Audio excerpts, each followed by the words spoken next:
You've heard the story.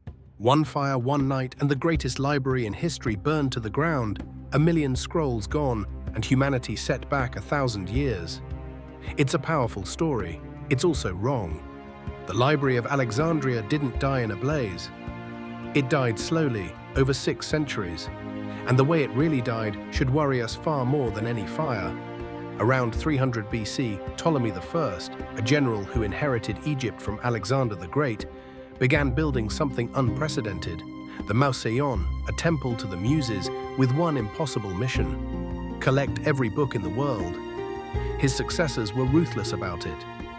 Every ship that docked in Alexandria was searched, and any scrolls on board were seized and copied. The copies went back to the owners. The originals stayed in the library. Ptolemy III went further. He borrowed the official master texts of the great Greek tragedies from Athens, paid an enormous silver deposit for their safe return, then kept the originals and cheerfully forfeited the deposit. That was the level of obsession. For 2 centuries, it worked. At its height, the library may have held anywhere from 40,000 to 400,000 scrolls. Nobody knows for sure. What we do know is what happened inside. The greatest minds of the Mediterranean lived there at royal expense: free meals, free lodging, a salary, and no taxes. With just one job: think. Eratosthenes, the head librarian, calculated the circumference of the Earth using nothing but shadows and geometry. Aristarchus proposed that the Earth orbits the Sun, 18 centuries before Copernicus. Euclid wrote the elements.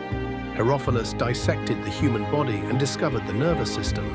And Callimachus invented the library catalogue, 120 scrolls just to index all the rest. Then came 48 BC. Julius Caesar, trapped in Alexandria's civil war, set fire to enemy ships in the harbor. The flames spread to the docks. Ancient writers say 40,000 scrolls burned. But here's the detail the legend leaves out. Those scrolls were most likely sitting in warehouses by the port, waiting for export. The library itself kept working. The geographer Strabo studied there decades later. Scholars kept publishing. Caesar's fire wounded the library, it did not kill it. The real killer had no flames at all. In 145 BC, Ptolemy VIII purged the city's intellectuals, and the head librarianship became a political favor.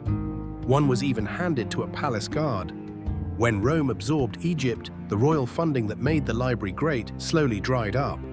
By the 3rd century AD, emperors had stopped supporting it altogether. The library didn't burn. It was defunded. What was left took the final blows. Around 272 AD, Emperor Aurelian's war to retake the city devastated the entire palace quarter, the district that housed the Mouseion.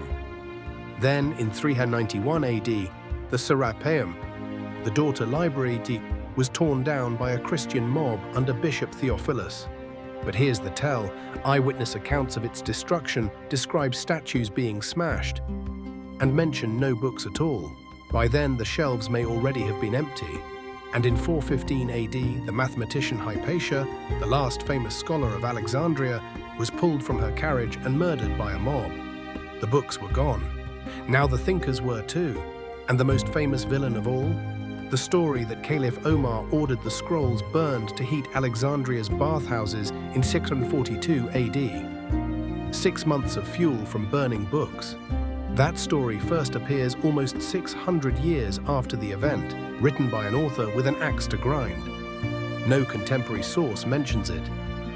By the time the Arab armies arrived, there was no great library left to burn. So who destroyed the Library of Alexandria? Everyone and no one. Caesar's fire, Aurelian's war, Theophilus's mob. Those were just visible wounds on an institution that had been bleeding for centuries from something far less cinematic: politics, budget cuts, and neglect. Knowledge doesn't usually die in a fire. It dies when a civilization stops paying for it. The scrolls of Alexandria weren't stolen from us in one night. They were let go, one unfunded year at a time.